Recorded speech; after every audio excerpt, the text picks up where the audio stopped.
Hello good evening to all of you guys, welcome to Unacademy. और guys हमारी जो geography की series है इसको हम कंटिन्यू करने वाले हैं। Hello everyone guys, Kartik, Asif, Utkal, Shiv, सागर।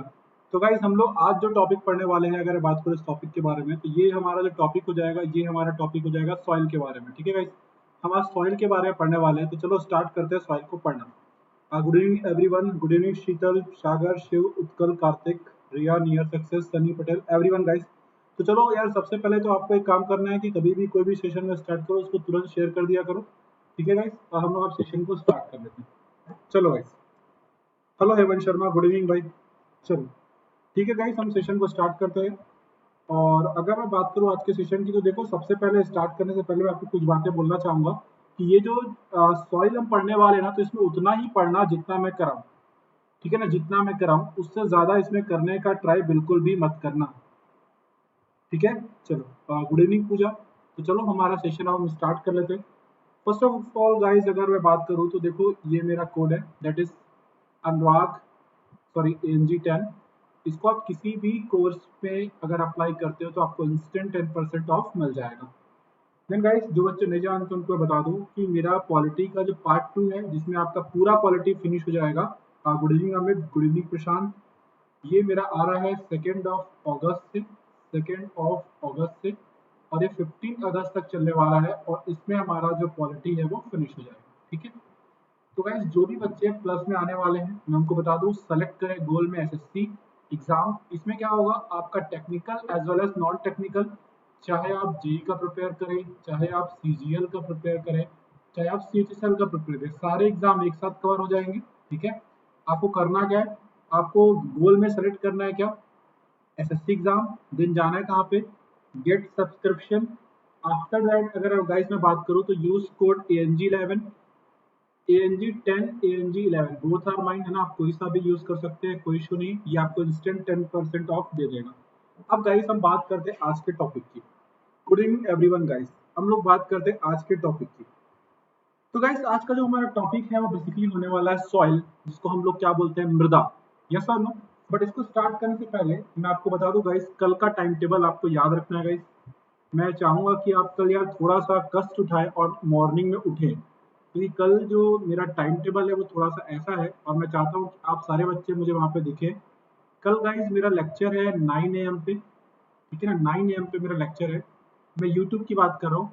ठीक है ना, ये होने वाला है 30 जुलाई का टाइम मैं बता रहा हूँ आपको, यानी कि कल। तो गाइस कल हम लोग पढ़ने वाले एशिया कॉन्टिनेंट, और यहाँ पर हम लोग काफ़ी अच्छे से पढ़ेंगे एशिया महाद्वीप। ये कल मॉर्निंग की बात हो रही है गाइस, ठीक है ना, ये कल मॉर्निंग की बात हो रही है, सारे बच्चे ध्यान देंगे। कल मॉर्निंग की बात हो रही है। Good evening Vipin. ठीक। देन गाइस अगर हम लोग बात करें 31 जुलाई का क्या शेड्यूल है, 31 जुलाई का भी यार सेम है, यूट्यूब का शेड्यूल बिल्कुल डिप्टो है। यहाँ पर हम लोगों को जो पढ़ना है वो थोड़ा सा, गाइस मैं आपका टाइम नहीं ले रहा हूँ, मुझे बताना जरूरी है ये। इस दिन हम लोग पढ़ने वाले करंट अफेयर, और ये थोड़ा सा मैराथन होगा ये दोनों। 23 से लेकर के 23 जुलाई से लेकर के गाइस, ये हम करने वाले 28 जुलाई का करेंट। तो ये बेसिकली 2 क्लासेस की इंफॉर्मेशन है। तो 30 जुलाई और 31 जुलाई मेरे 2 ही लेक्चर हैं यूट्यूब में। और अगर आप बात करें तो लगभग सारे फैकल्टियों के आपको उस दिन क्या देखने को मिलेंगे, मैराथन देखने को मिलेंगे। तो गाइज ये मेरा मैराथन का टाइमिंग है, और मैं चाहता हूँ कि आप सारे बच्चे आएँ। ठीक है, तो ये मेरा टाइमिंग है। चलो ये बात हो गई।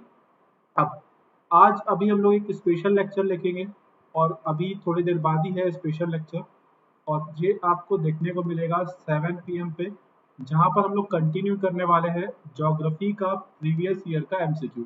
तो गाइस ये तो था शेड्यूल का इंफॉर्मेशन, और अब हम स्टार्ट कर देते हैं आज का लेक्चर। तो हमारा आज का लेक्चर क्या है गाइस, हमारा आज का शेड्यूल क्या है, तो हमारा सॉरी आज का हमारा जो लेक्चर है गाइस वो क्या है, सॉइल। यानी कि हम लोग देखने वाले हैं भारत की मृदा, यानी कि मिट्टी, है ना। ये हमारा आज का टॉपिक है। और यकीन मानना गाइस, इसमें से वही पढ़ना है जो मैं आपको बोलूंगा, उसी में से ही आपका एग्जाम का क्वेश्चन आएगा, उससे ज्यादा कुछ भी नहीं। अनिकेश, मैं सारे बच्चों को मैं बात करूँ, गुड इवनिंग एवरीवन गाइस, वो सारे के सारे जो थे, हाँ जी कल मॉर्निंग में उठना है जी, हाँ जी रिया जी, है ना, आना है सबको। हाँ, तो अगर मैं बात करूँ, ये अभी यूट्यूब पे है, ये यूट्यूब का है भाई, ठीक है ना। और ये वाला जो कभी भी मैं स्पेशल लिखूँ तो स्पेशल हमेशा अन अकेडमी पे होगा। ठीक। चलो हाँ जी, चलिए गुड इवनिंग एवरीवन। चलो गाइस, अब हम बिल्कुल भी डिले ना करें, हम अपना टॉपिक को स्टार्ट कर लेते हैं। तो गाइस, सॉइल या फिर मृदा की बात करें तो देखो, एक लैटिन लैंग्वेज है और मैं जितना पढ़ा हूँ उतना ही पढ़ना, उससे ज़्यादा पढ़ने का प्रयास मत करना। एक लैटिन वर्ड है गाइस, सोलम। एक लैटिन वर्ड क्या है? सोलम। याद रखना, सोलम। और सोलम का मीनिंग ही क्या होता है? फ्लोर। फ्लोर मतलब जो जमीन है, समझ पा रहे? फ्लोर मतलब क्या होता है? जमीन है। गाइस ध्यान रखना, फ्लोर मतलब क्या होता है? जमीन। मतलब बेसिकली अगर गाइस मैं यहाँ पे बात कर रहा हूँ तो यहाँ पे कहने का मतलब क्या है कि सोलम का मीनिंग होता है फ्लोर। सोलम का मीनिंग होता है फ्लोर, और इसी सोलम से एक वर्ड डिराइव हुआ है, और वो वर्ड है सॉइल। तो याद रखना, सॉइल कहाँ से आया? सोलम से आया। सॉइल कहाँ से आया? सोलम से आया। ठीक है गाइस, नेक्स्ट पॉइंट। सॉइल होता क्या है? तो सॉइल होता है guys, uppermost layer of earth crust. पृथ्वी का जो हमारा जो पृथ्वी है, जो हमारी अर्थ है, उसका जो सबसे ऊपरी पार्ट होता है ना क्रस्ट का, यानी कि भूपर्पटी का। तो आप बोल सकते हो upper most layer of crust, या फिर आप बोल सकते हो कि भूपर्पटी की सबसे जो ऊपरी परत होती है गाइस, उसी को हम लोग सॉइल कहते हैं। अब जो सॉइल होता है गाइस, इसमें दो प्रकार के कंपोनेंट पाए जाते हैं। एक तो आपको सॉइल में ऑर्गेनिक मटेरियल मिलेगा, दूसरा इनऑर्गेनिक मटेरियल मिलेगा। अब अगर मैं बात करूं इनऑर्गेनिक मटेरियल की, इनऑर्गेनिक मटेरियल्स में आपको मिनरल्स वगैरह यहाँ पे देखने को मिल जाएंगे, यानी कि जिनको हम हिंदी में क्या बोलते हैं, खनिज वगैरह यहाँ पे आपको देखने को मिल जाएंगे। यस और नो? यहाँ पर आपको खनिज देखने को मिल जाएगा। और ऑर्गेनिक मटेरियल में आपको मैं बोल सकता हूँ ह्यूमस बोल सकता हूँ, यानी कि मैं न्यूट्रिएंट्स बात कर सकता हूँ। यस और नो? तो ह्यूमस आप सभी ने देखा होगा कि जो पेड़ पौधे हैं, जो है ना, उनसे बन जाता है आपका, या उनके डिकम्पोजिशन से क्या बन जाता है? ह्यूमस बन जाता है। हिंदी इंग्लिश दोनों में सेम होता है। तो ऑर्गेनिक मटेरियल में मैंने आपको क्या बोला भाई? बहुत सारे ह्यूमस हो गया, न्यूट्रिएंट्स हो गया। और यही जो ऑर्गेनिक मटेरियल होते हैं, यही सॉइल को क्या बनाते हैं गाइस? फर्टाइल बनाते हैं, यानी कि उपजाऊ बनाते हैं। क्या ये सारी बात अभी तक बच्चों को समझ में आई? अच्छा, ये सब एग्जाम में नहीं आएगा जो भी पढ़ा रहा हूँ, ये सिर्फ आपको इंट्रोडक्शन बता रहा हूँ कि सॉइल है क्या। तो अर्थ के क्रस्ट का जो सबसे ऊपरी हिस्सा होता है, वही होता है हमारा सॉइल। सेकेंड पॉइंट मैंने बोला सॉइल कैसा होता है guys? Organic material plus inorganic material. Inorganic material का मैंने एग्जांपल के जरिए सपोज करो मिनरल्स, और ऑर्गेनिक मटेरियल का मैंने एग्जांपल के जरिए ह्यूमस। जैसा ना, ह्यूमस आप सभी जानते हैं। और यही चीजें सॉइल को फर्टाइल बनाती हैं। अब जो सॉइल होता है वो कैसा होता है? तो आपको याद रखना है, सॉइल जो होता है वो रिन्यूएबल होता है, यानी कि नवीनीकृत होता है। आप जानते हो गाइस कि कोई भी चीज, अगर आप बात करो बहुत बड़ा, अगर कोई घर भी है, कोई पहाड़ भी है, धीरे धीरे अगर कोई पहाड़ भी टाइम के साथ साथ डिके होने लगता है, तो वो भी किस में कन्वर्ट हो जाएगा? सॉइल में कन्वर्ट हो जाएगा। यस और नो? तो सॉइल कैसी है? सॉइल रिन्यूएबल है, सॉइल नवीनीकृत है। यहाँ पे जो सिविल वाले बच्चे हैं, है ना, उनको मुझे पता है वो लोग सॉइल कुछ ज्यादा ही पढ़ते हैं, बट फिर भी मैं आपको बोलूंगा, क्या गाइस आपको अभी तक सॉइल में कुछ ऐसा लग रहा है कि ये क्या करा रहे हो सर? आई होप आपको थोड़ा सा फैक्चुअली लग रहा होगा। मैं यहाँ पे कोशिश करूंगा कि आपको मतलब की बातें करके जाऊं, बट अभी तक एग्जाम वाला कुछ भी नहीं आया, बट ये थोड़ा सा इंट्रोडक्शन था सॉइल का। ठीक है, सॉइल वाले जो भी सिविल वाले बच्चे हैं वो कमेंट करके बता सकते हैं। अब पहला एग्जाम का आने वाला question, world soil day. This is important question guys. विश्व मृदा दिवस। तो विश्व मृदा दिवस मनाया जाता है 5 दिसंबर को। विश्व मृदा दिवस मनाया जाता है गाइस 5 दिसंबर को, 5 दिसंबर को मनाया जाता है। अब यूनाइटेड नेशन हर साल एक अपना गोल बनाता है। यूनाइटेड नेशन हर साल अपना एक गोल बनाता है कि भैया इस साल हमको इस चीज को प्रमोट करना है। ओके विपिन, ओके शिवम, अमित हमेशा एक गोल बनाता है और कहता है कि हमको इस साल इस चीज को प्रमोट करना है। यस और नो? तो 2015 को डिक्लेयर किया गया था इंटरनेशनल ईयर ऑफ सॉइल। ये सब मैं क्यों पढ़ा रहा हूँ? क्योंकि आप देख रहे हो कि जिस तरीके से एनवायरमेंट का इश्यू होता है, तो ये सब एग्जाम में आता है। ये मैं पहले भी पढ़ाता था, बट पहले ये आ नहीं रहा था। बट जिस तरीके से अब देखो कोरोना वायरस फैला, तो एनवायरमेंट के लिए लोगों में बहुत ज्यादा जागरूकता है, तो एग्जाम में क्वेश्चन आएगा। तो हो सकता है आपसे पूछ लिया जाएगा इसकी इंटरनेशनल ईयर ऑफ सॉइल कौन से साल को मनाया गया था? तो आंसर हो जाएगा 2015। बट एग्जाम के लिए मैं ये वाला पॉइंट बोल रहा हूँ, ये इंपॉर्टेंट है। वर्ल्ड सॉइल डे 5 दिसंबर। अब गाइस नेक्स्ट पॉइंट पे आते हैं, कंपोनेंट ऑफ सॉइल। मृदा के घटक क्या होते हैं? कंपोनेंट ऑफ सॉइल, मृदा के घटक क्या होते हैं? जैसे कि मैंने अभी आपको बताया था, मिनरल्स, ह्यूमस। हमको अगर आप मृदा को थोड़ा सा भी आप क्या करोगे दोस्तों, थोड़ा सा भी उसकी गहराई में देखोगे तो आपको क्या मिलेगा? मॉइस्चर। और ऊपरी पार्ट में आपको एयर भी देखने को मिलेगा। तो ये बेसिकली कंपोनेंट ऑफ सॉइल है। हालांकि मैं आपको सॉइल का अगर बात करूँ दोस्तों, तो मैं उसका प्रोफाइल भी पढ़ा सकता हूँ, बट मुझे पता है वो सब सिविल वालों के काम के, आपके किसी काम का नहीं, तो मैंने उसको नहीं रखा है। तो ये सारी बातें मैंने आपको बताई हैं, बट अभी तक की क्लास में गाइस जो इंपॉर्टेंट है वो है वर्ल्ड सॉइल डे। आ जाते हैं गाइस अगेन बहुत ही फेमस एग्जांपल और बहुत ही फेमस क्वेश्चन की तरफ। The process of formation of soil, मृदा के निर्माण की प्रक्रिया को ही कहते हैं पेडोजेनेसिस, और ये क्वेश्चन आपके एग्जाम में पूछा जा सकता है। Good evening Saurabh. हाँ भाई विपिन, आप लोग का तो एक सब्जेक्ट ही होगा सॉइल, सिविल वाले बच्चों का, उत्कल। ठीक है, तो यार आपसे ये क्वेश्चन पूछा जा सकता है कि process of formation of soil को क्या बोलते हैं, मृदा के निर्माण की प्रक्रिया को क्या बोलते हैं, तो आंसर हो जाएगा पेडोजेनेसिस। बट अगर आपसे पूछ लिया जाए स्टडी ऑफ सॉइल किसे कहते हैं, स्टडी ऑफ सॉइल किसे कहते हैं, तो ये सब आपके एग्जाम में आने वाले क्वेश्चन है। तो गाइस स्टडी ऑफ सॉइल कहते हैं पेडोलॉजी, पेडोलॉजी को हम कहते हैं study of soil.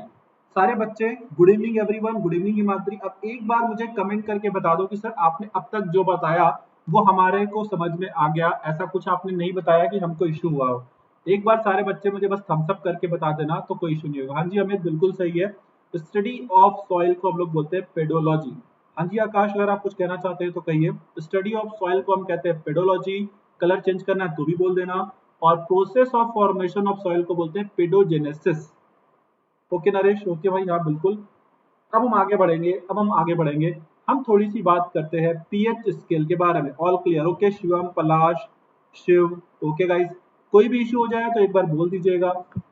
PH scale, pH scale की जो वैल्यू होती है अगर हम बात करें वो कहाँ से कहाँ तक होती है, 1 से लेकर के 14 तक होती है, 1 से लेकर के 14 तक होती है। ओके भाई राकेश, रिया, विपिन, हेमंत, शीतल, ओके गाइस।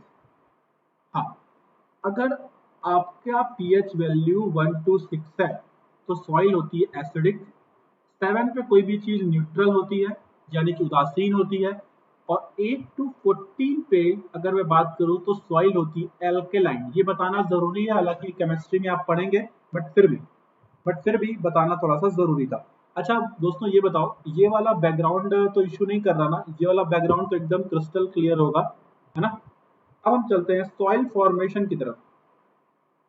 हाँ जी अभिजीत बिल्कुल, हमने अभी अभी हम लोगों ने देखा है जो आप बात बोल रहे हो। ये देखो भाई अभिजीत, शायद आप लेट आए होगे भाई, ये देखो हम लोगों ने देखा हुआ है। ठीक है, चलो। हाँ जी, सॉइल फॉर्मेशन की बात करते हैं, मृदा के निर्माण की बात करते हैं। अब चलते हैं मृदा के निर्माण की। हाँ, पीएच को अपन बोलते हैं पावर ऑफ हाइड्रोजन, बिल्कुल यस और नो, केमिस्ट्री में आप देखेंगे। अभी आ जाओ आगे।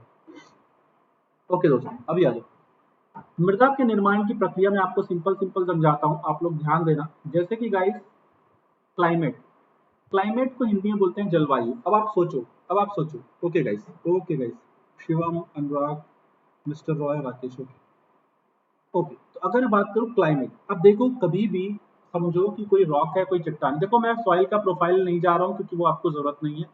अभी जो सिंपल सिंपल बता रहा हूँ उसको सपोज करो कोई रॉक है, कोई चट्टाने हैं।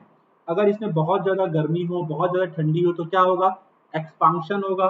यस और नो, पहले एक्सपांड हो जाएगी और फिर कंप्रेस होगी। तो ऐसे में क्या होगा, जो रॉक्स होते हैं उनमें वीकनेस आती है। यस और नो, फिर उस एरिया में बारिश भी हो जाए तो जो आप बोल सकते हो दोस्तों, जो रॉक वगैरह होती है टूट जाती है और धीरे धीरे उसको किसमें कन्वर्ट होने लगती है, सॉइल में।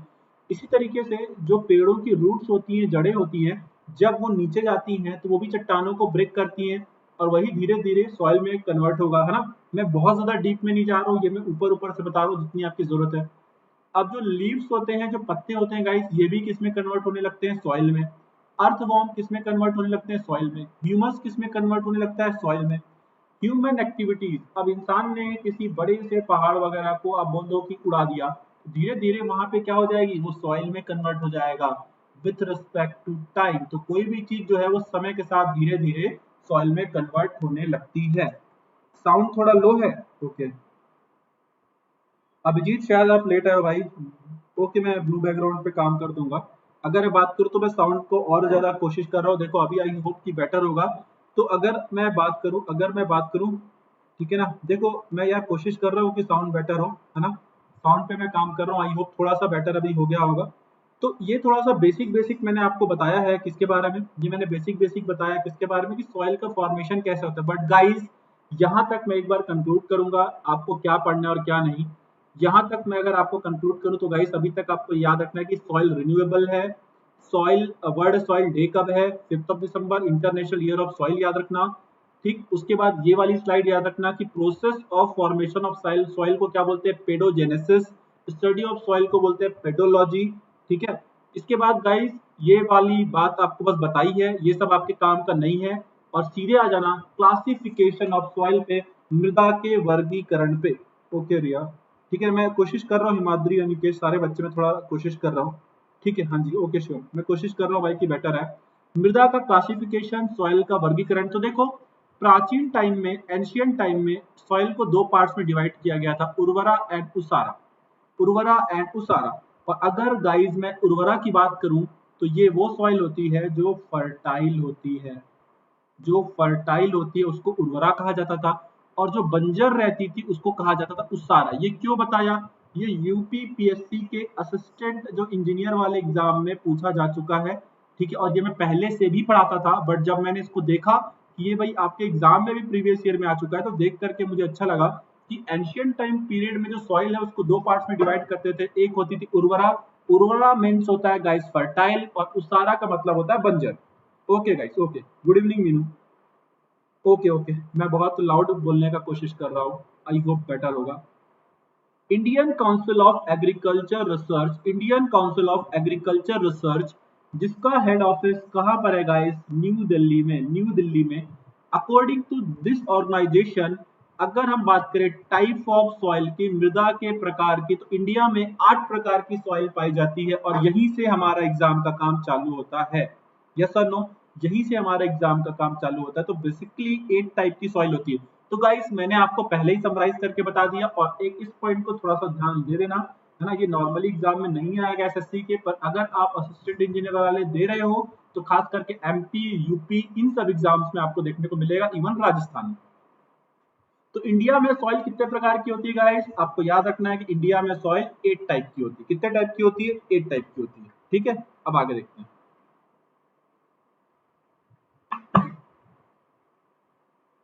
आ जाओ, अब यहाँ पे देखो, जो इंडियन सॉइल होती है, जो भारतीय मृदा होती है, उसमें डिफिशियंसी पाई जाती है किसकी, नाइट्रोजन की।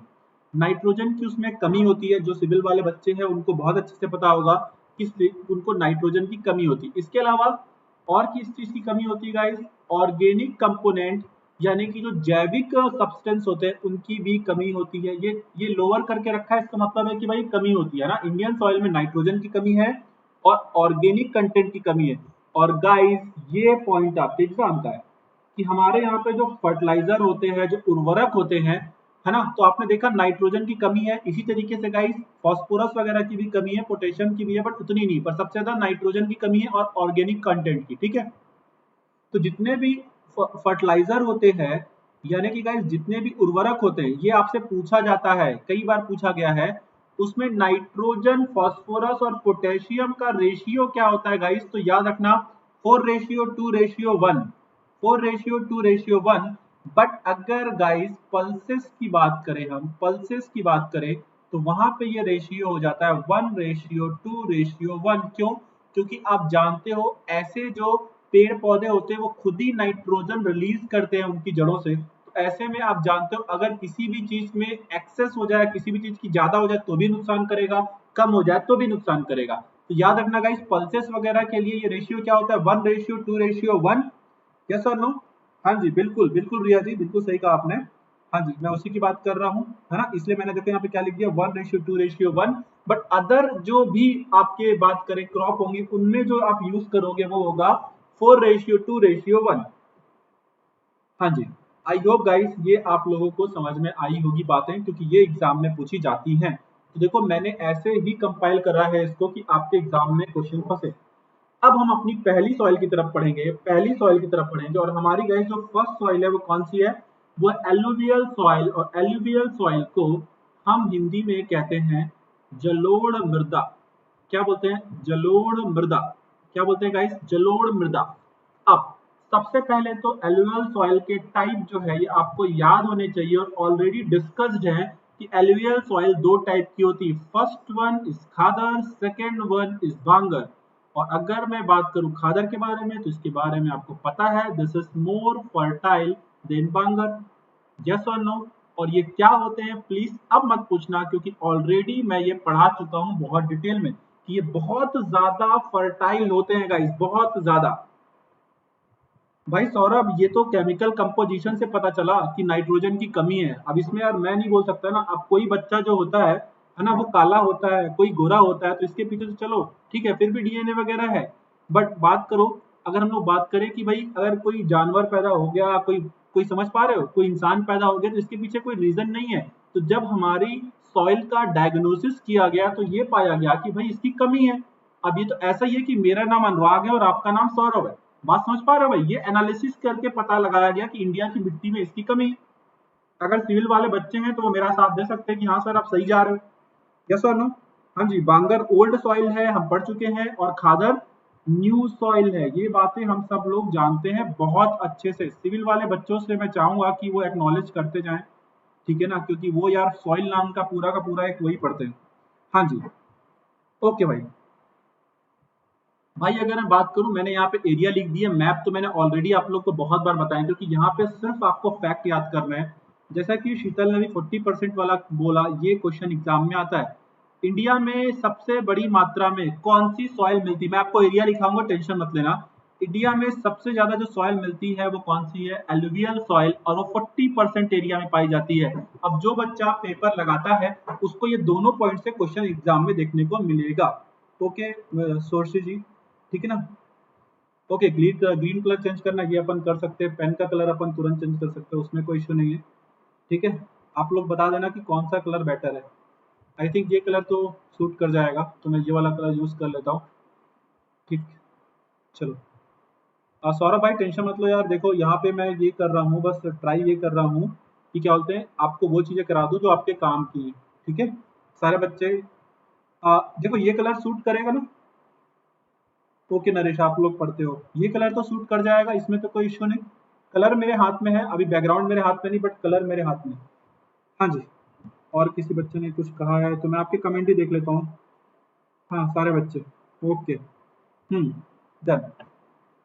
तो गाइस, इसमें बहुत ज्यादा न्यूट्रिएंट यानी कि पोषक तत्व पाए जाते हैं, दैट्स वाई ये सॉइल बहुत ज्यादा फर्टाइल है। बट आपके एग्जाम के लिए second point and first point, this is super important. अब ये कहाँ मिलती है सौरभ? तो देखो भाई, जितने भी हमारे ग्रेट प्लेन हैं, जो बड़े मैदान हैं, जैसे कि गंगा हो गया, यमुना हो गया, ब्रह्मपुत्र हो गया, उन सारे एरिया में यानी कि यूपी, बिहार, पंजाब, हर जगह ये सॉइल मिलेगी, हाँ या ना?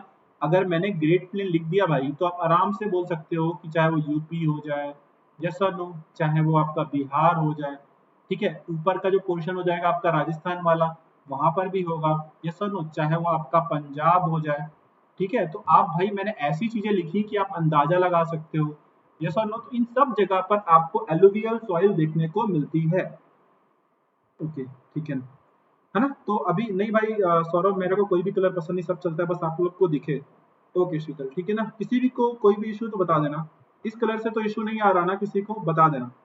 हाँ बेटा, मैंने बिहार लिख भी दिया है रिया जी। देखो यहाँ पे मैंने बिहार इसलिए लिख भी दिया है, ठीक है।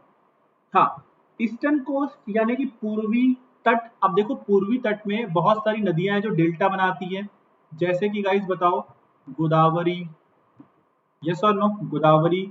तो गोदावरी कहाँ पे जाके खत्म होती है? आंध्रा, यस और नो, कृष्णा, हाँ या ना? गाइस देखो मैं आपको जानबूझ के ऐसे बता रहा हूँ, कृष्णा कहाँ पे खत्म होती है बताओ आप लोग, यस और नो? कृष्णा कहाँ पे जाके खत्म होती है ना? आंध्रा से पे जाके खत्म होती है, यस और नो? चाहे मैं बात करूँ कावेरी, यस और नो?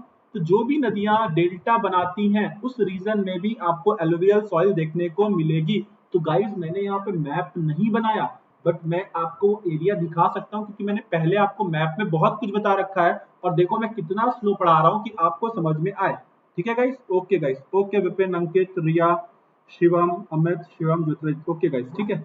बिल्कुल गाइस, ब्रह्मपुत्र मैंने नहीं लिखा है, पर यार आप लोग समझदार हो, आप समझते हो कि ग्रेट प्लेन वाला एरिया और ईस्टर्न कोस्ट वाला एरिया में आपको एलुवियल सॉइल देखने को मिलेगी। तो एग्जाम में जो सॉइल आती है, तीन टाइप की सॉइल एग्जाम में आती है, मैं लेकिन आपको पढ़ाऊंगा सारी, पर उसमें से एक है एलुवियल सॉइल। अगला देखते हैं।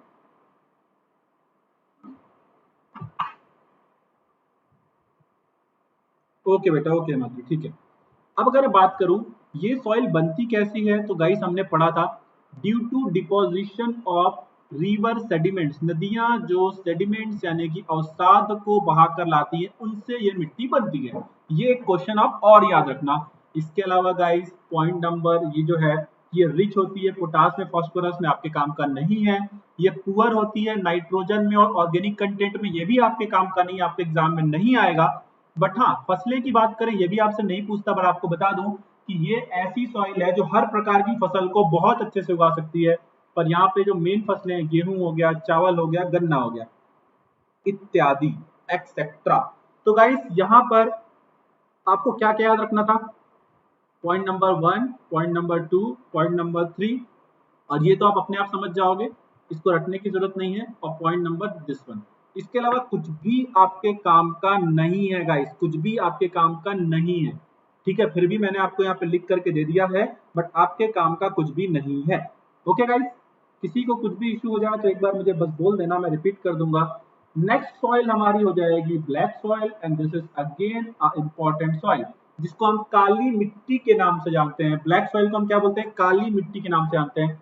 और गाइस मैंने आपको पहले ही बता रखा है कि महाराष्ट्र में ब्लैक सॉइल को लोकल किस नाम से जानते हैं?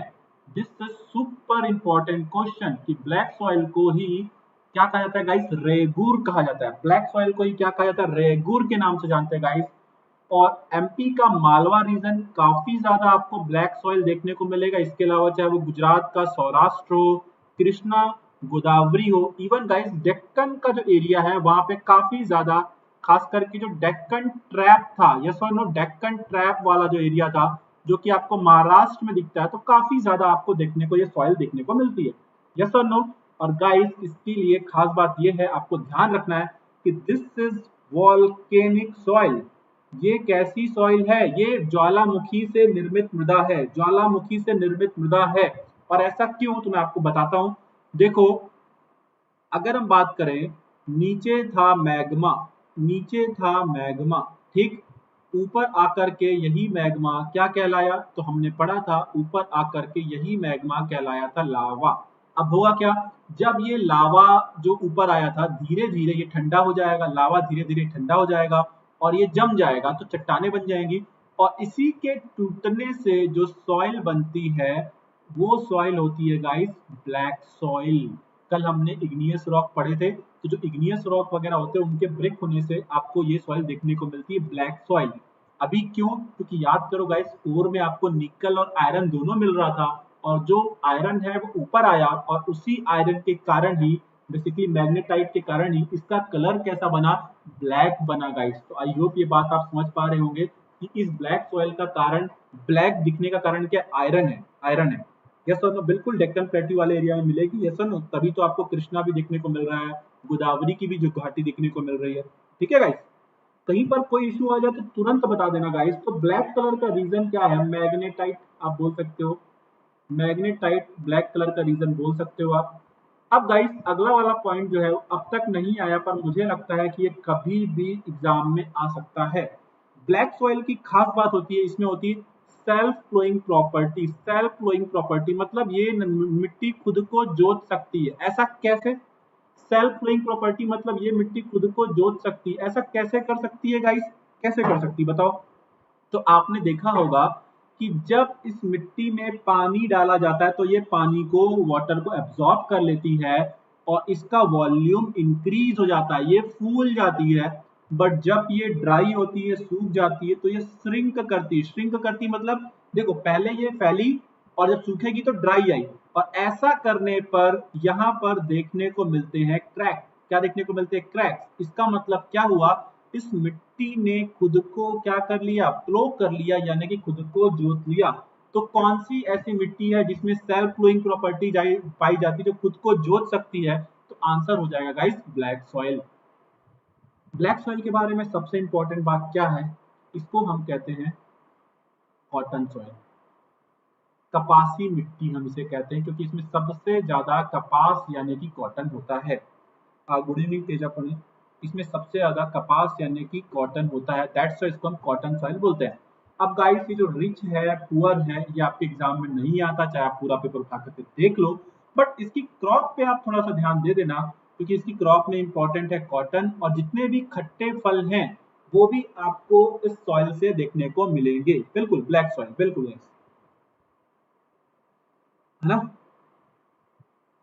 बिल्कुल बिल्कुल सौरभ, ठीक है ना। अगर लोग बात करें तो बार बार ये क्या करेगी, वाटर को एब्जॉर्ब करेगी, तो वॉल्यूम इनका इंक्रीज, आप सभी ने देखा होगा यार, काली मिट्टी पे अगर पानी डालते होगे तो वाटर एब्जॉर्ब कर लेती है ना, और फूल जाती है, ये सब वॉल्यूम इंक्रीज हो जाता है। और जब ड्राई होती है तो श्रिंक होती है, तो उसके कारण क्रैक्स पड़ जाते हैं, तो ये मिट्टी खुद को प्लो कर लेती है, खुद को जोत लेती है।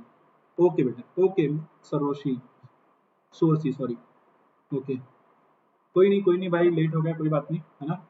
हम लोग अब अगली मिट्टी की तरफ बढ़ रहे हैं, और अगली मिट्टी रेड सॉइल है, जो एग्जाम में नहीं आती है। अभी तक हमने जो दो मिट्टियां पढ़ी हैं, कौन कौन सी पढ़ी गाइस, हमने एक पढ़ी एलुवियल सॉइल, काफी इंपॉर्टेंट है, पेपर में आएगी। दूसरी मिट्टी है ब्लैक सॉइल, इंपॉर्टेंट है, पेपर में आएगी। थर्ड वाली जो पढ़ने जा रहा हूँ, ये एग्जाम में नहीं आएगी बट पढ़ना है। इसके रेड कलर का कारण होता है गाइस आयरन ऑक्साइड।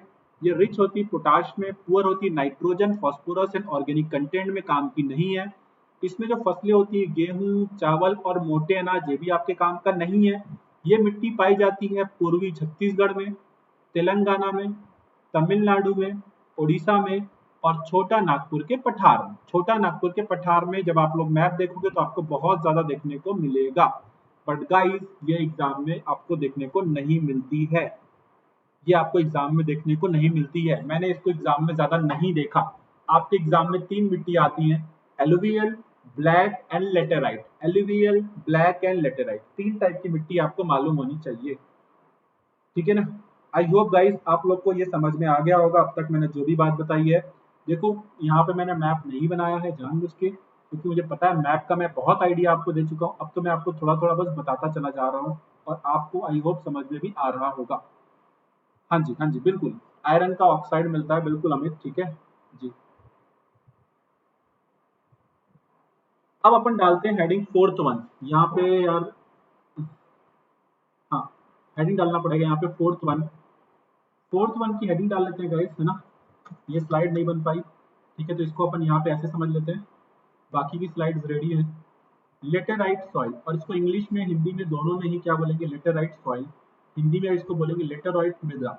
लेटेराइट मृदा, अब अगर गाइस मैं लेटेराइट सॉइल की बात करूं, लेटेराइट मृदा की बात करूं, तो समझो ये क्या होता है। देखो आपको बिल्कुल दिमाग से पढ़ना है, आपको याद हो जाएगा, क्योंकि ये वाला भी इंपॉर्टेंट है, ठीक, ये वाला भी इंपॉर्टेंट है। अब पढ़ते हैं गाइस इसको।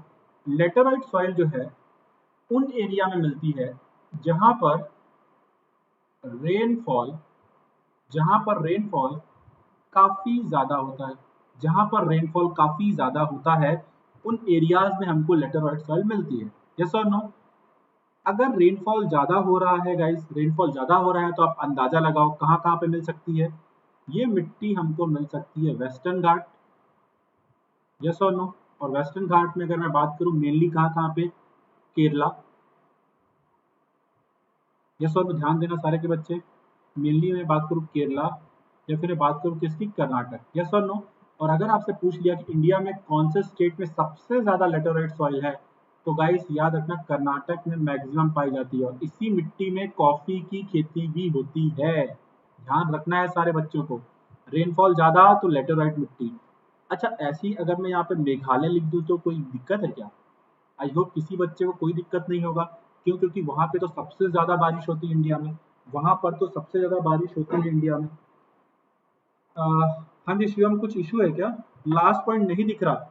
अच्छा, थैंक यू तेजा जी, आपने बता दिया, बट मैं बता देता हूँ भाई, फिर से मैं यहाँ पे एक बार बता देता हूँ। पूर्वी Chhattisgarh, western eastern Chhattisgarh, Telangana, Tamil Nadu, Odisha and छोटा नागपुर का प्लेटियू। आ जाओ मेघालय। सॉरी यार, मैंने आपका कमेंट नहीं देखा, सो सॉरी गाइस, ठीक है। चलो अब आ जाते हैं।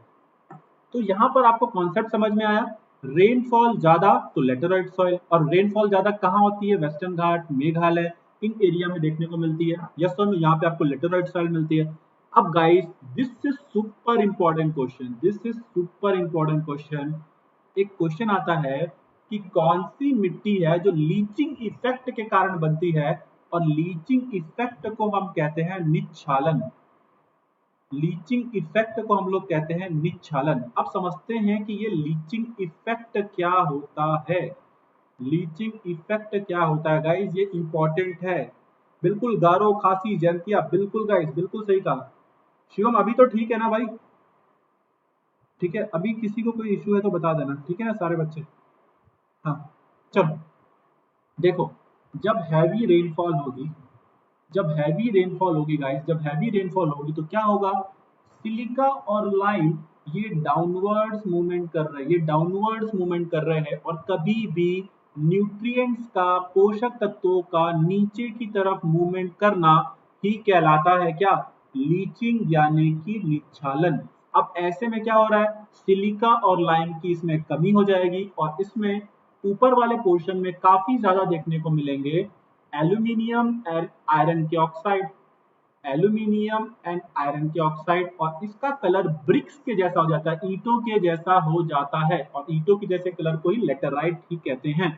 तो अगर मैं बात करूं गाइस, इसमें एल्यूमिनियम और आयरन के ऑक्साइड ऊपर के हिस्से में मिल जाते हैं, और नीचे चला जाएगा क्या, सिलिका और लाइम, और डाउनवर्ड जो मूवमेंट हो रहा है न्यूट्रिएंट्स का, इसी को हम लोग बोलते हैं लीचिंग, और ड्यू टू लीचिंग इफेक्ट जो सॉइल फॉर्म हो रही है गाइस, उसी को हम लोग बोलते हैं क्या, लैटेराइट सॉइल। क्या गाइस ये पॉइंट सबको समझ में आ गया?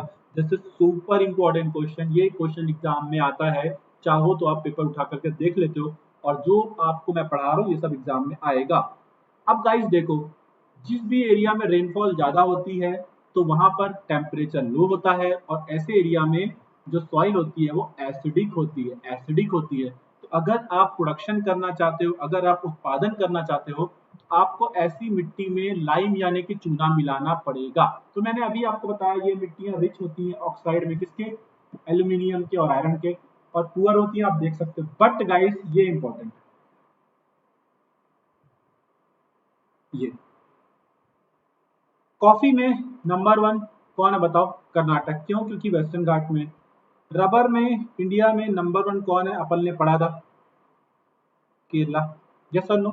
और कोकोनट की बात करें तो ये आपको केरला में भी अच्छा देखने को मिलता है, तमिलनाडु में भी अच्छा देखने को मिलता है। यस और नो? मीन्स वैसे क्रॉप ग्रो करेंगे जिनके रूट डीप है, बिल्कुल रिया कुमारी जी, ठीक है ना, बिल्कुल बिल्कुल। ठीक है, तो बात समझ पा रहे हो? तो आप यहाँ पे लाइम को मिक्स करते हो। अब देखो, अगर आपने लाइम मिला दिया ना तो इसका एसिडिक नेचर को आप न्यूट्रल कर दोगे, इसके एसिडिक नेचर को आप न्यूट्रल कर दोगे। और थोड़ी देर पहले मैंने आपको बताया कि लेटेराइट जो सॉइल है वो सबसे ज्यादा कहाँ पर मिलती है, कर्नाटक में। सबसे ज्यादा कहाँ पर मिलती है, कर्नाटक में। यस और नो? और देखो, रबर में कौन नंबर वन है, केरला। तो गाइस इसके क्रॉप आप ध्यान में रखना, ये थोड़े इंपॉर्टेंट है। अगला वाला जो आ रहा है आपके सामने, एरिड एंड डिजर्ट सॉइल, ये उतना ज्यादा इंपॉर्टेंट नहीं है गाइस, बट ये मैं आपको समझा देता हूँ। इसको हम लोग क्या बोलते हैं, मीनू कुमारी जी, आसाम में बिल्कुल पाई जाएगी। क्यों नहीं पाई जाएगी बताओ? क्यों पाई जाएगी? क्योंकि वहां पर भी रेनफॉल अच्छी होती है। तो मैंने तो कुछ मेन मेन एग्जाम्पल लिख दिए थे बेटा, आपको लिखना है, आप बिल्कुल बिंदास लिखो यहाँ पे, क्योंकि बारिश काफी अच्छी है आसाम में। Yes sir no? अब डन, चले आगे। देखो, मैंने आपको हिंट दिया कि रेनफॉल ज्यादा होती है, मैंने आपको हिंट दिया कि रेनफॉल ज्यादा होती है। चलो, एरिड एंड डिजर्ट सॉइल, ये एग्जाम में आती नहीं है, बट फिर भी इसको हिंदी में बोलते हैं शुष्क एवं मरुस्थलीय मृदा, शुष्क एवं मरुस्थलीय मृदा। अब गाइस, अगर मैं शुष्क एवं मरुस्थलीय मृदा के बारे में बात करूं तो ये हमारे काम की है नहीं, बट फिर भी देख लो। रिच होती है पोटाश एंड फास्फोरस में, पुअर होती है नाइट्रोजन एंड आपका ऑर्गेनिक कंपोनेंट में। अच्छी होती है ये फसल किसके लिए, बाजरा और तिलहन वगैरह के लिए। यहाँ पर करनी पड़ती है ड्रिप इरिगेशन, ड्रिप इरिगेशन मैं पढ़ा चुका हूँ। इसके अलावा यहाँ पर आपको देखने को मिलता है स्प्रिंकल फाउंटेन। आप लोगों ने खेतों में देखा होगा कि क्या करते हैं, एक फव्वारा जैसा लगा देते हैं जो घूमता रहता है और पानी जड़ों तक डालने का कोशिश करता है। और यहाँ पर हम लोग करते हैं माइक्रो इरिगेशन। तो माइक्रो इरिगेशन के ही टाइप है ड्रिप एंड स्प्रिंकल फाउंटेन। और वर्ल्ड में सबसे अच्छी जो ड्रिप इरिगेशन करता है वो कौन है, वो है इसराइल। मैंने आपको बताया था कि इसराइल का 90% एरिया डिजर्ट है, ठीक है, इसराइल का 90% एरिया डिजर्ट है, बट ये आपके एग्जाम में नहीं आएगा, एरिड एंड डिजर्ट साइल आपके एग्जाम में नहीं आएगा। एग्जाम के पॉइंट ऑफ व्यू से गाइस सिर्फ दो सॉइल हैं, कौन कौन से, सॉरी तीन सॉइल हैं, कौन कौन से, ब्लैक, एलुवियल, लेटेराइट। बाकी सब मोह माया है, पर पढ़ रहे हैं सारा, ठीक है। नेक्स्ट देखते हैं माउंटेन सॉइल। माउंटेन सॉइल, अब अगर गाइस मैं माउंटेन सॉइल की बात करूं तो माउंटेन सॉइल कहाँ पे जाएगा, जहाँ पे भी पर्वत है ना, वहां पे मिलेगा। और ये सॉइल भी कैसी होगी, एसिडिक होगी, क्योंकि यहाँ पे टेम्परेचर लो होगा। यस और नो, पहाड़ वाले एरिया में टेम्परेचर लो होगा। और ऐसे एरिया में आप करते हो स्टेप फार्मिंग। ऐसे एरिया में आप क्या करते हो, स्टेप फार्मिंग, मतलब सीढ़ी, जैसे ये पहाड़ है, ये पहाड़ है, ये सब में पहाड़ है, तो इसमें आप लोग क्या बना लोगे, स्टेप बना लोगे, सीढ़ियां बना लोगे इस तरीके से, और इसमें आप लोग फार्मिंग करोगे, है ना। तो स्टेप फार्मिंग आपको देखने को मिलती है कहाँ पर, माउंटेन सॉइल में। हाँ या ना? चलो चलो, आप लोग तो अलग ही चला रहे हो। चलो, माउंटेन सॉइल याद रखना, सारे बच्चे, एग्जाम में नहीं आएगा। ठीक, देखो एग्जाम में जो आएगा वो जानना जरूरी है, बट जो नहीं आएगा उसके बारे में एक इंट्रोडक्शन देना भी जरूरी है। ठीक है, हाँ चले आगे। पीट और फॉरेस्ट सॉइल, इसको हिंदी में क्या बोलेंगे, पीट एवं क्या बोलोगे आप लोग इसको हिंदी में, पीट एवं जंगली मृदा, है ना, या फिर वनीय मृदा आप इसको बोल सकते हो। ये कहाँ पे मिलेगी गाइस, तो ये फॉरेस्ट एरिया में मिलेगी। और इस मिट्टी में बहुत ज्यादा होगा क्या, ह्यूमस, क्यों, due to decomposition of plants. Yes और नो, तो जो प्लांट है उनके अपघटन के कारण इसमें ह्यूमस काफी ज्यादा होगा, ऑर्गेनिकली ये काफी ज्यादा रिच होगी। बिल्कुल बिल्कुल नरेश जी, बिल्कुल आप अंदाजा लगा सकते हो, जहां पर भी पहाड़ वगैरह वहां पर हमको देखने को मिलेगा। ठीक है ना। और कितने लेक्चर बचे हैं सर, बेटा मैं कोशिश कर रहा हूँ कि जल्द से जल्द खत्म कर दूं। ठीक है ना, बट यार आप देखो मैं टाइम पास नहीं कर रहा, आप लोग थोड़ा मेरी बात समझो, पूरी कोशिश कर रहा हूँ कि जल्द से जल्द खत्म कर दूं, थोड़ा समय और दो मुझे। और मैं जल्द से जल्द खत्म करने की कोशिश कर रहा हूँ, क्या, पूरा ज्योग्राफी। और ये तो खत्म होने वाला है, ये लास्ट सॉइल हम पढ़ने वाले हैं। लास्ट सॉइल हम लोग पढ़ने वाले हैं, इसको अपन लोग बोलते हैं लवणीय एवं क्षारीय मृदा। ठीक है बेटा, लवणीय एवं क्षारीय मृदा। हाँ बिल्कुल श्वेता चौहान, अगर हम लोग बात करें बेटा, क्या बोलते हैं, स्टेप फार्मिंग को हम लोग क्या बोल सकते हैं, कंटूर फार्मिंग भी बोल सकते हैं, नो इशू। ठीक है ना, कोई इशू नहीं है इसमें। चलो आ जाओ, लवणीय एवं क्षारीय मृदा। तो देखो गाइस, अगर कभी भी सोडियम की मात्रा, सोडियम का अमाउंट एक्सेस हो जाएगा, तो मिट्टी कैसी हो जाती है, सलाइन, यानी कि लवणीय। ठीक है, मैं आपको बेसिक एग्जांपल ही पढ़ा रहा हूँ, लवणीय। अगर कभी भी कैल्शियम की मात्रा ज्यादा हो जाएगी तो मिट्टी कैसी हो जाएगी, अल्कलाइन, यानी कि क्षारीय। और ऐसी हालत में जो मिट्टी होती है, जो जमीन होती है, वो कैसी हो जाती है गाइस, वो फर्टाइल रह पाएगी क्या, याद रखना गाइस, वो फर्टाइल नहीं रहेगी। और अगर खेती करनी है तो आपको उसमें मिलाना पड़ेगा चूना और जिप्सम। और ऐसी मिट्टियां पाई जाती हैं वेस्टर्न यूपी में, पश्चिमी उत्तर प्रदेश में, पंजाब में, हरियाणा में, Ganganagar district of Rajasthan, Rann of Kutch. But guys ये एग्जाम में पूछी नहीं जाती हैं, ये एग्जाम में पूछी नहीं जाती हैं। हाँ जी सौरभ, मैं आपकी बात से अग्री करता हूँ भाई, मैं भी वही कोशिश कर रहा हूँ, मैं भी वही कोशिश कर रहा हूँ। हाँ जी राकेश, ठीक है, बिल्कुल तेजा पंडित, हाँ जी। मेरा कोशिश यही है यार कि आराम से कराऊं। देखो यार, क्योंकि देखो मैं आराम से ही पढ़ा रहा हूँ यार, देखो बातें तो मैं करता नहीं ज़्यादा, है ना। तो आई होप बात समझ में आ गई होगी। और ये आज का लेक्चर था। और गाइस ये मेरा इंस्टाग्राम है अनुराग 8J। और मैंने आपको कल का टाइमिंग बता दिया, और अभी शाम को थोड़ी देर बाद 7 PM पे हम लोग मिलने वाले हैं अन अकेडमी के स्पेशल लेक्चर पे। अन अकेडमी के स्पेशल लेक्चर पे हम लोग मिलने वाले हैं, जहाँ ज्योग्राफी का क्वेश्चन हम आगे बढ़ाएंगे। आई होप आप बच्चे वहाँ पे आएंगे। ठीक है, थैंक यू रिया, शिवम। हाँ जी बिल्कुल हो गया, अमित, पनीत, एवरीवन गाइस, जतिन। ठीक है ना, हाँ जी बिल्कुल जतिन। ठीक है सौरभ। तो गाइस ये था हमारा पूरा का पूरा सॉइल। मैंने, आई होप आपको दर्द नहीं हुआ होगा। और 3 प्रकार की मिट्टियां इंपॉर्टेंट हैं। और अगर आप कहें तो वो मैं एक बार आपको कंक्लूड कर दूं कि कौन कौन सी पढ़नी है। आपने पढ़नी है गाइस लेटेरॉइड सॉइल, उसके बाद कौन सी पढ़नी है, ब्लैक सॉइल, और उसके बाद कौन सी पढ़नी है, एलुवियल सॉइल। इसके अलावा कुछ नहीं पढ़ना है। और ये याद रखना, फर्टिलाइजर में रेशियो क्या है, नाइट्रोजन, फास्फोरस, पोटेशियम का। Welcome guys. पल्सेस में क्या होता है, 1:2:1। उसके बाद ये वाला पॉइंट याद रख लेना कि Indian council of agriculture research कहाँ पर है, न्यू दिल्ली में। उसके बाद क्या याद रखेंगे, ये याद रखना कि प्रोसेस जो होता है सॉइल के बनने का उसको पेडोजेनेसिस कहते हैं। स्टडी ऑफ सॉइल याद रखेगा, पेडोलॉजी आपका आया हुआ क्वेश्चन है। वर्ल्ड सॉइल डे याद रखना 5 दिसंबर, इंटरनेशनल डे ऑफ सॉइल याद रख लेना। इतना पढ़ लोगे गाइस तो आपको कोई भी इशू होने वाला नहीं है, ठीक। और बाकी अगर किसी को प्लस लेना हो तो कैसे लेना हो मैं आपको बता चुका हूँ। और फिर भी अगर कोई इशू आ रहा हो तो आपको पता है, आप मुझे इंस्टाग्राम पे मैसेज कर सकते हैं। और गाइस एक लास्ट बात वो ये कि मेरा जो पॉलिटी है उसका पार्ट 2 और लास्ट पार्ट जो है वो आ रहा है 2 अगस्त से, जो 15 अगस्त को आपका पॉलिटी खत्म कर देगा। तो देश भी आजाद हुआ है और आप भी पॉलिटी से आजाद हो जाओगे। तो ठीक है गाइस, आप लोग आराम से रहिए और अपन लोग मिलते हैं।